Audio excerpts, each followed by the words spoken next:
நீண்ட நாட்களாக ஏதாவது சொந்தக்காரங்க வீட்டுக்கு போயிட்டு வரணும். அங்க போயிட்டு வரணும், இங்க போயிட்டு வரணும் ஏதாவது வச்சுக்கிட்டே இருந்திருப்பீங்க மைண்ட்ல. குறிப்பா பெண்கள், வீட்ல இருக்கிற பெண்கள் தள்ளி போயிட்டே இருந்திருக்கும். அம்மா வீட்டுக்கு போயிட்டு வந்துரணும். இந்த அடுத்த வாரம் போயிட்டு வந்துரணும். அது ஒரு 10 நாள் கழிச்சு போயிட்டு வந்துரணும். அதை இப்ப டக்குன்னு பிளான் பண்ணி கொஞ்சம் இந்த டிராவல்ஸ்லாம் போயிட்டு வர்ற மாரியான அமைப்புகள்ல பயணங்கள் மேற்கொள்ளுகிற மாதம், பயணத்திற்கான மாதம் இந்த மாதம். சரிங்களா? இதுல நல்ல ஒரு ஏற்றம் உங்களுக்கு உண்டுங்கிறதுல மாற்று கருத்து கிடையாது. சரிங்களா? இது ஒரு அமைப்பு. அதனை அடுத்ததாக அன்பு நண்பர்களே, இந்த காலகட்டத்தை பொறுத்த மட்டிலும் வேற என்ன மாற்றம் அப்படின்னு கேட்டீங்கன்னா, பெருவாரியான உங்களுடைய முயற்சிகள் வெற்றி பெறுகின்ற காலகட்டம். அதிலும் குறிப்பாக இந்த மாதம் திருமணம் சார்ந்த முயற்சிகள்ல நல்ல ஏற்றங்கள் உண்டு. கொஞ்சம் எஃபோர்ட் போட்டு பார்க்க வேண்டியதாக இருக்கும். அது மட்டும் தான். சரிங்களா? நீங்க 1க்கு 2 முறை மாப்பிள்ளை வீட்டு சைட்ல இருந்தோ, பொண்ணு வீட்டு சைட்ல இருந்தோ தகவல் இடையில உங்களுக்கு குடுப்பாங்க பாருங்க மீடியேட்டர்ஸ். உத்தியோகத்தில் இடமாற்றங்கள்.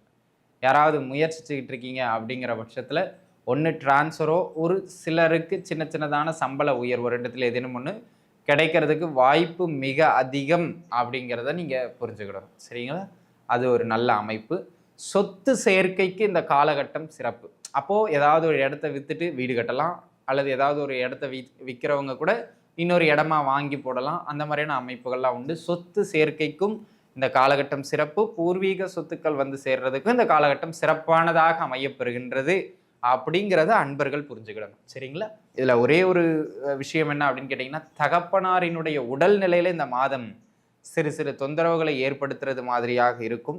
ஆக ரிஷபராசி நேயர்கள் தகப்பனாரினுடைய உடல்நிலை அமைப்புகள்ல கொஞ்சம் கூடுதல் கவனம் செலுத்தணும். அப்பா நல்லா இருக்காருங்க, அவருக்கு ஒண்ணும் இல்லை அப்படிங்கிற பட்சத்துல உங்களோடு கருத்து வேறுபாடு ஏற்படுறதுக்கும் வாய்ப்பு அதிகம்.